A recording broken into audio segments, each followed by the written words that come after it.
नमस्कार, त्रिनेत्र चूरू अपडेट लेकर हाजिर हूँ मैं विनीता शर्मा और आइए अब नजर डालते हैं आज की अपडेट्स पर।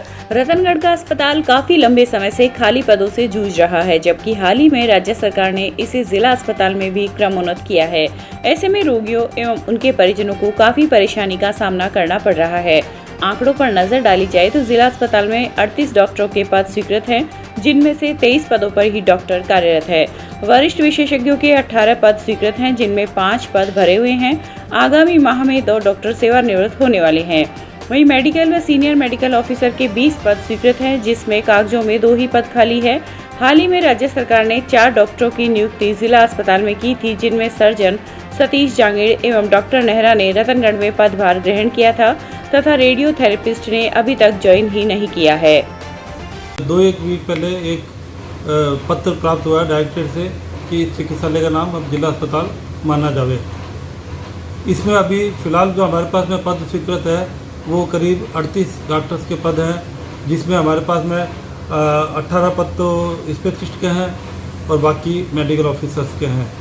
तो उनमें से मेडिकल ऑफिसर्स के पद तो लगभग हमारे पास में पूरे भरे हुए हैं, इसलिए उनमें से दुर्भाग्यवश होता ही है कि यहाँ पे चिकित्सा अधिकारी ज्वाइन कर लेते हैं और ज्वाइन करने के बाद में वो एसआरशिप करने चल जाते हैं, तो उनमें से वो पद एक तरह से यहाँ पे भरे हुए रहते हैं, लेकिन चिकित्सक वो कार्यरत नहीं रहता। फिलहाल आज की डेट के अंदर हमारे पास में जो कार्यरत चिकित्सक है वो लगभग 23 चिकित्सक कार्यरत हैं। उसमें से भी जो स्पेशलिस्ट के 18 पद है हमारे पास में, उनमें से 5 के ऊपर ही डॉक्टर्स हमारे पास कार्यरत है और विशेषज्ञ के जो ज़्यादातर पद है वो हमारे पास में 18 में से आप देख लीजिए करीब 13 पद हमारे पास में खाली है। और उनमें से भी जो 5 पद पे जो डॉक्टर कार्यरत है उनमें से 2 तो स्पेशलिस्ट डॉक्टर है, जो सीनियर स्पेशलिस्ट है, प्रिंसिपल स्पेशलिस्ट कहते हैं आजकल उनको, और बाकी जो 3 हैं वो चिकित्सा अधिकारी अगेंस्ट द पोस्ट करके उनको इन पदों के ऊपर लगाया गया है। इनको जिला अस्पताल घोषित कर दिया, उसके बाद में डॉक्टरों की सहूलियत नहीं है उनके बारे में। ये बहुत ही गलत बात है, राज्य सरकार की बहुत ही गलत बात है। हमारे विधायक महोदय ने भी बताया है कि स्वास्थ्य मंत्री जैसे मुख्यमंत्री जैसे बात करके इस रिक्त पदों को भरेंगे। ये रतनगढ़ जनता के साथ बहुत ही गलत बात है। जनता की रतनगढ़ की जनता, रतनगढ़ क्षेत्र की जनता हॉस्पिटल में डॉक्टर नहीं होने की वजह से बहुत ही परेशान है। ये बहुत ही गलत बात है। हमारे विधायक महोदय जी ने ये कहा है कि हम मुख्यमंत्री जी से और स्वास्थ्य मंत्री जी से बात करेंगे, रिक्त पदों को भरने की बात रखेंगे। देखिए, रतनगढ़ अस्पताल और रतनगढ़ विधानसभा क्षेत्र के अधिकांश अस्पतालों में डॉक्टर्स के और चिकित्सा कर्मियों के पद खाली पड़े हैं। राजस्थान की इस गूंगी बहरी सरकार को बार बार कहने के बावजूद भी पद नहीं भरे जा रहे हैं। जनता के स्वास्थ्य के साथ खिलवाड़ किया जा रहा है। मैं राजस्थान के चिकित्सा मंत्री और माननीय मुख्यमंत्री जी से मांग करता हूं इस बात की कि तुरंत प्रभाव से इनके अंदर रिक्त पदों को भरा जाए, जिससे जनता के स्वास्थ्य में सुधार किया जा सके। आजादी के अमृत महोत्सव अंतर्गत आज नेचर पार्क में आयोजित सांस्कृतिक कार्यक्रम में राजगढ़ की विख्यात गायिका मनीषा शांडिल्य के लोक रंग की खुशबू से भरे गीतों ने मन मोह लिया। इस दौरान नेचर पार्क में भ्रमण के लिए आने वाले लोग, पर्यटन एवं वन विभाग के अधिकारी व कर्मचारी मौजूद रहे। पर्यटन विभाग के सहायक निदेशक कृष्ण कुमार ने बताया कि पर्यटन विभाग आजादी के 75 वर्ष पर आयोजित आजादी के अमृत महोत्सव के दौरान 15 अगस्त तक सांस्कृतिक कार्यक्रमों की एक पूरी श्रृंखला का आयोजन करेगा, जिसमें स्थानीय कलाकारों द्वारा जिले भर के महत्वपूर्ण पर्यटन स्थलों, सांस्कृतिक तथा ऐतिहासिक महत्व के स्मारकों पर सांस्कृतिक प्रस्तुतियां दी जाएगी।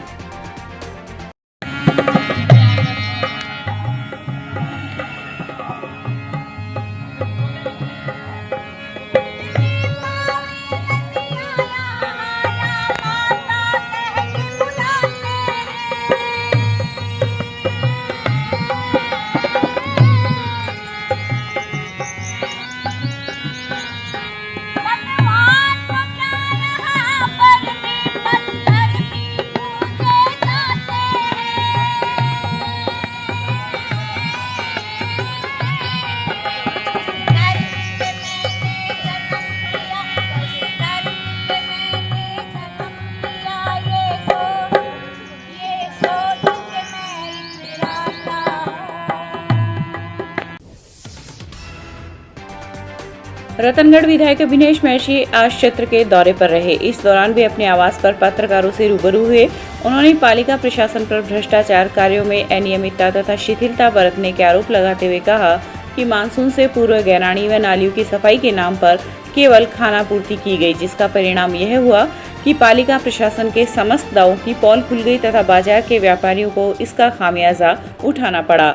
एक तरफ पालिका प्रशासन गैरानी की सफाई करवाने की बात कह रहा है तो दूसरी तरफ गैरानी पर अवैध कब्जाधारियों को पट्टा बनवाकर दे रही है। उन्होंने सफाई एवं पंप सेट लगाने के नाम पर भ्रष्टाचार करने का आरोप लगाते हुए कहा कि 35 करोड़ रुपए की लागत से शहर में ड्रेनेज योजना पास हो गई थी, लेकिन चिंताजनक बात यह है कि पालिका योजना की क्रियान्विति की तरफ कदम नहीं बढ़ा पाई। इस मौके पर पालिका प्रतिपक्ष नेता लालचंद प्रजापत, पूर्व प्रधान अर्जुन सिंह फ्रांसा, युवा मोर्चा अध्यक्ष प्रदीप सैनी आदि उपस्थित थे। पिछले काफी दिनों से नगर पालिका रतनगढ़ के बारे में बार बार स्थानीय प्रशासन, जिला कलेक्टर महोदय और मुख्यमंत्री और स्वायत्त शासन मंत्री महोदय के संज्ञान में लेने के बावजूद भी रतनगढ़ नगर पालिका आकंठ भ्रष्टाचार में डूबी हुई है और रतनगढ़ नगर पालिका के चेयरमैन और चेयरमैन प्रतिनिधि ये दोनों खुले रूप से जिस तरह से भ्रष्टाचार का नंगा नाच यहाँ पर चलाया है, यदि कोई आवाज उठाने की कोशिश किसी जनप्रतिनिधि ने की तो उनके खिलाफ झूठे मुकदमे दर्ज करवाकर उनकी आवाज को दबाने का काम भी करने से ये बाज नहीं आए। रतनगढ़ नगर पालिका की बैठक समय के ऊपर होती नहीं है। उसके बाद में हमने 292 करोड़ रुपया नगर पालिका में सीवरेज के लिए पास करवाया और उसके बाद 35 करोड़ रुपया सीवरेज ड्रेनेज के लिए भी पास करवाया। मुझे बहुत दुख के साथ में कहना पड़ता है कि नगर पालिका की उदासीनता और अन्य भ्रष्टाचार के कार्यों में लिप्त होने के कारण इस काम के लिए उनको समय नहीं मिल पाया। थोड़ी सी बरसात होने पर ही रतनगढ़ पूरा शहर डूब जाता है। भूमाफियाओं ने परमाणा ताल के ऊपर कब्जा किया। नगर पालिका समय के ऊपर नाले सफाई नहीं करवाती है। नाले सफाई का और गैरानी सफाई का पैसा तो नगर पालिका समय समय के ऊपर उठाती है, लेकिन वो सब भ्रष्टाचार की भेंट चढ़ जाता है। रतनगढ़ नगर पालिका को जो अपना काम करना चाहिए, जिसके अंदर सफाई व्यवस्था है, रोड लाइट्स का है, सड़कों को ठीक कराने का काम है, ये सब काम तो भूल गई और वो ये ध्यान रखने लग गई कि कौन व्यक्ति अपने घर की मेंटेनेंस भी करा रहा है, उससे पैसा किस तरह से लिया जा सकता है। और मेरे पास में लगातार लोगों की शिकायतें आती हैं कि साहब वहां पर से हमको मैसेज आता है कि फाइल के ऊपर वजन रखो तब जाकर के पट्टा मिलेगा। गलियों में हालात ये है कि निकलना दूभर हो रहा है कचरे के कारण, सड़ांध मार रहे हैं, पूरा शहर सड़ रहा है, लेकिन रतनगढ़ नगर पालिका तो भ्रष्टाचार में डूबी हुई है। 27 लाख रुपए की गाड़ी रतनगढ़ नगर पालिका चेयरमैन के लिए खरीदी गई। अब वो गाड़ी, पहले से तो 2 गाड़ियां थी, उनका क्या प्रयोग हो रहा है? बड़ी गाड़ी रतनगढ़ शहर के अंदर तो बड़ी गाड़ी के काम ही नहीं है। आज विशेष रूप से नगर पालिका की बिगड़ी हुई अव्यवस्थाएं और भ्रष्टाचार के ऊपर ही हम लोगों को, आप लोगों के बीच में बातें साझा करनी थी। चूरू जिला मुख्यालय से कांग्रेस के प्रतिनिधि मंडल ने आज प्रदेश कांग्रेस कार्यालय में जन सुनवाई के दौरान राजस्थान के वरिष्ठ नेता शिक्षा मंत्री डॉक्टर बी.डी. कल्ला, उच्च शिक्षा मंत्री राजेंद्र यादव, प्रदेश कांग्रेस उपाध्यक्ष व पूर्व मंत्री राजेंद्र चौधरी आदि से मिलकर राजनीतिक व जिला प्रशासन की गतिविधियों से अवगत करवाया और अनेक विषयों पर चर्चा कर संगठन की बात रखी। कांग्रेस के वरिष्ठ नेता जमील चौहान ने कहा कि राज्य सरकार के लोकप्रिय मुख्यमंत्री अशोक गहलोत की एक से बढ़कर एक योजनाओं का आम जन के लिए ग्राउंड स्तर पर प्रचार प्रसार कम हो रहा है। इस पर भी मंत्रीगण और नेताओं का ध्यान आकर्षित करवाया जाए। पत्र दिया है, हमने मांग की है कि 400 बच्चे इस विद्यालय में अध्ययनरत है और इसमें 380 बच्चियाँ माइनॉरिटी समुदाय की, अगर उर्दू विषय समय पर इनको खोल दिया जाएगा तो बच्चियों को लाभान्वित होगी और बच्चियाँ इसमें आगे निरंतर अपना शिक्षा जारी रखेगी। जय हिंद, जय भारत। पशुओं में महामारी का रूप ले रहा लंपी वायरस रोग रतनगढ़ तहसील के 22 गांवों में अब तक दस्तक दे चुका है। पशुपालन विभाग की माने तो लगातार बढ़ रहा लंपी वायरस का संक्रमण पशुओं के लिए खतरा बनता जा रहा है।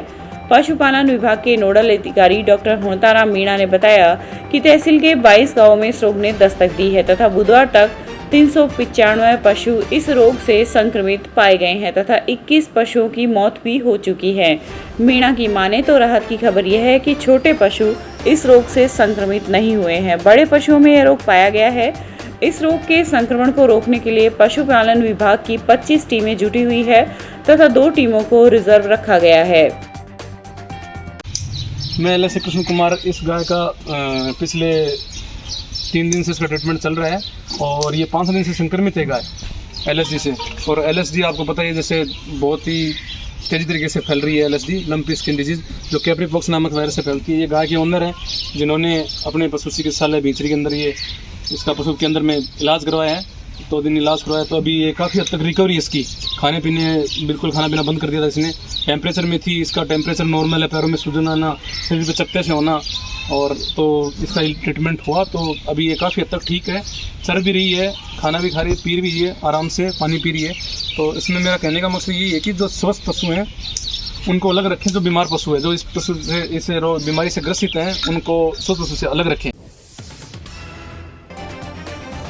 बजट वर्ष 2022-23 में मुख्यमंत्री की बजट घोषणा 57 के अंतर्गत चलने फिरने में असमर्थ दिव्यांगजनों के लिए की गई मुख्यमंत्री दिव्यांग स्कूटी योजना में आवेदन 31 अगस्त तक लिए जाएंगे।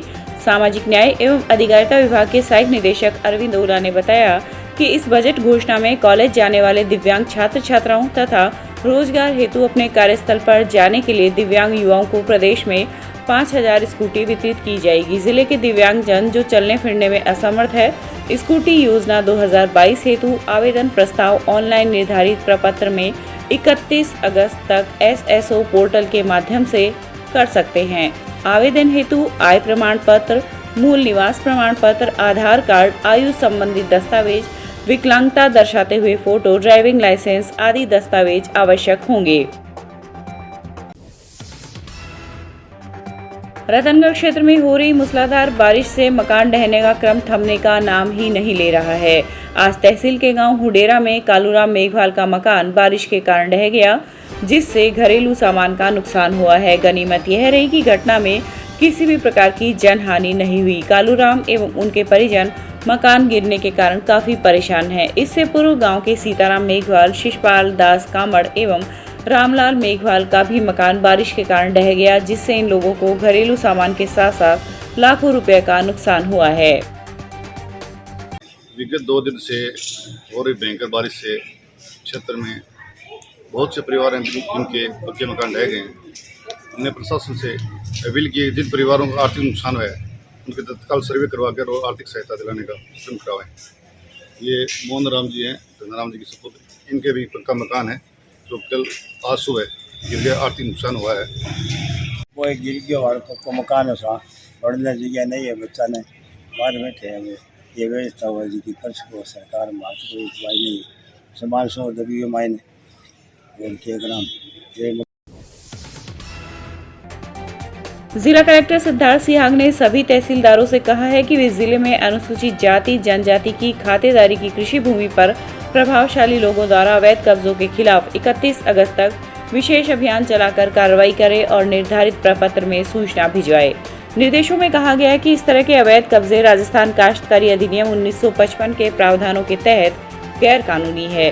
साथ ही अनुसूचित जाति एवं जनजाति अधिनियम 1989 की धारा 3 के तहत यह आपराधिक कृत्य की श्रेणी में दंडनीय है। सामाजिक न्याय एवं अधिकारिता विभाग के सहायक निदेशक अरविंद ओला ने आजादी का अमृत महोत्सव के अंतर्गत हर घर तिरंगा अभियान में सभी कार्मिकों से अपने अपने घरों में तिरंगा फहराने के लिए कहा है। ओला ने बताया कि विभाग द्वारा संचालित ब्लॉक सामाजिक सुरक्षा अधिकारी कार्यालय में कार्यरत अधिकारी कर्मचारी, राजकीय अनुदानित जन सहभागिता छात्रावास में कार्यरत कार्मिक एवं जिला कार्यालय में कार्यरत कार्मिक 15 अगस्त तक अपने अपने घरों में राष्ट्रीय ध्वज तिरंगा फहराए। उन्होंने कहा कि समस्त कार्यकर्ता सहायिका अपने क्षेत्र में हर घर तिरंगा अभियान का प्रचार प्रसार करे। जहां एक ओर श्रावण मास में कावड़ लाकर भगवान शंकर का जलाभिषेक किया जा रहा है, तो वहीं दूसरी ओर शिव मंदिरों में सुबह से रात तक विभिन्न धार्मिक कार्यक्रमों का आयोजन भी किया जा रहा है। रणधीरसर पहाड़ी से कावड़ लाकर रतनगढ़ के ऋषिकुल ब्रह्मचार्य आश्रम स्थित शिवालय में भक्तों ने पूजा अर्चना कर कावड़ से भगवान शंकर का जलाभिषेक किया। वहीं स्टेशन रोड स्थित महामंगलेश्वर शिवालय में श्रावण मास के प्रतिदिन सुबह व शाम को रुद्राभिषेक तथा श्रृंगार का आयोजन हो रहा है। इस दौरान एडवोकेट बजरंग गुर्जर, नीरज उपाध्याय, दयाल सिंधी सहित काफी संख्या में श्रद्धालु उपस्थित थे। शिव भक्त रणदीसर पहाड़ी से माँ के चरणों से प्राकृतिक जो जल है वो भगवान शंकर के यहाँ अर्पण करने आए हैं। इस रतनगढ़ ऋषिकुल ब्रह्मचारी आश्रम में यह जल अभिषेक होगा।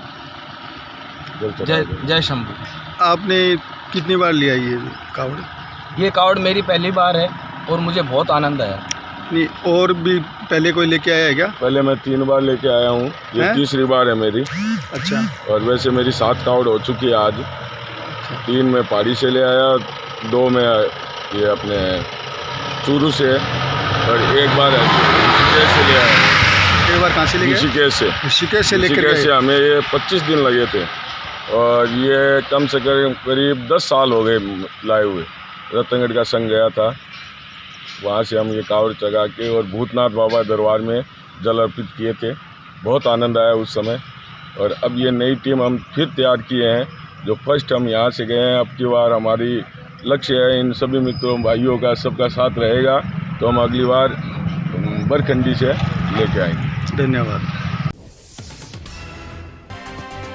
विभिन्न राजकीय विभागों तथा सार्वजनिक एवं निजी क्षेत्र के उपक्रमों द्वारा वेतन श्रृंखला 1 से 6 तक या इसके समकक्ष रिक्त पदों पर अस्थायी नियोजन के लिए नागरिक सुरक्षा स्वयंसेवकों की सेवाएं निर्धारित दरों पर ली जा सकती है। एडीएम लोकेश कुमार गौतम ने बताया कि इस संबंध में सभी जिला स्तरीय अधिकारियों से कहा गया है कि नागरिक सुरक्षा स्वयंसेवकों की सेवाएं वर्तमान में 590 रुपए दैनिक ड्यूटी भत्ता एवं 20 रुपए दैनिक परिवहन भत्ता की दरों पर आवश्यकता अनुसार कार्यालय नियंत्रण नागरिक सुरक्षा चूरू द्वारा उपलब्ध कराई जा सकती है।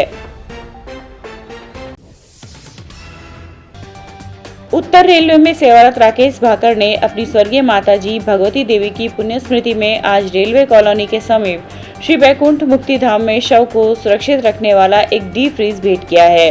राकेश भाकर ने मुक्ति धाम के सचिव रुक्मानंद भाकर को चाबी व उपकरण भेंट किया। इस अवसर पर परिवार के किशनलाल भाकर, विजय भाकर, सुबोध मासूम सहित अनेक गणमान्य नागरिक उपस्थित थे। ये बैकुंठ मुक्ति धाम में यहाँ पे डीप फ्रीज नहीं था, तो डेड बॉडी के रखने के लिए ये सुविधा हमारे भाभी जी की याद में उनके पुत्र राकेश भाकर ने यहाँ डीप फ्रीज ला के दिया है, तो यहाँ रखने की व्यवस्था रहेगी।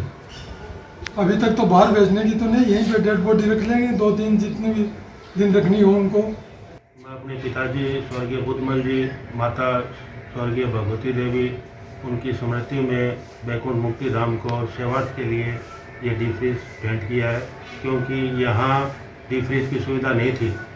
बॉडी रखने के लिए लोगों को दूर जाना पड़ता था, बाहर से लाना पड़ता था, इसलिए ये डीप फ्रीज यहाँ बैकुंठ मुक्ति धाम को सेवार्थ के लिए भेंट किया है, ताकि लोगों को इसका फायदा मिल सके।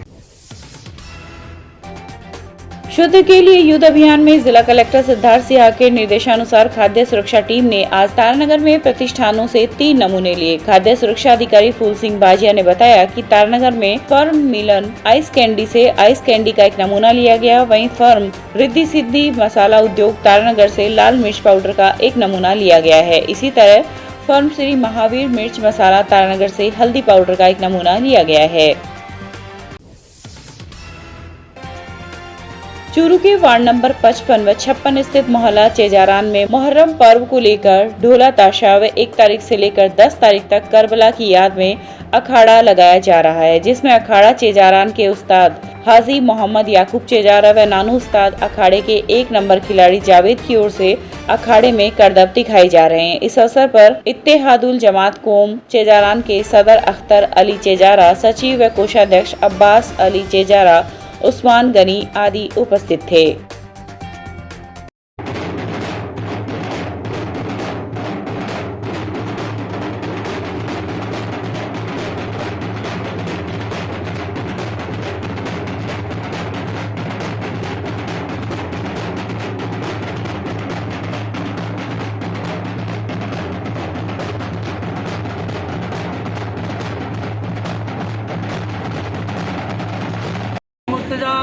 शेर खुदा रज़ी अल्लाह ताला अन्हु की सुन्नत है, ये शहीद करबला वालों की सुन्नत है। इमाम हसन हुसैन अलैहि अलैहिस्सलाम की सुन्नत है और इसी के अंदर इसका सवाब भी है और इसके अंदर बहुत कुछ है, दुनिया और आखिरत दोनों समृद्धि है, क्योंकि एक सुन्नत को जिंदा करना, एक सतून कायम करना है। रतनगढ़ में मेगा हाईवे पर गांव लोहा के पास एक खेत में मंदबुद्धि महिला के साथ दुष्कर्म की वारदात को अंजाम देने वाले आरोपी को पुलिस ने तत्परता दिखाते हुए महज 18 घंटों में ही गिरफ्तार कर लिया है। गिरफ्तार आरोपी को आज कोर्ट में पेश किया गया, जहां से उसे न्यायिक अभिरक्षा में भेज दिया गया। वहीं मंदबुद्धि महिला को मेडिकल मुआयना के बाद मोमासर निवासी उसके परिजनों के साथ भेज दिया गया। सर, एक मंदबुद्धि महिला के साथ दुष्कर्म का मामला रतनगढ़ पुलिस थाना में दर्ज हुआ, उसमें पुलिस द्वारा क्या कार्रवाई की गई है सर? कल रात को ये मंदबुद्धि महिला के साथ बलात्कार हो गया था। राम कुमार नाम के लड़के ने बलात्कार किया था और उस औरत के बयान ले लिए और उनका मेडिकल मुआयना बलात्कार संबंधी करवा दिया गया है।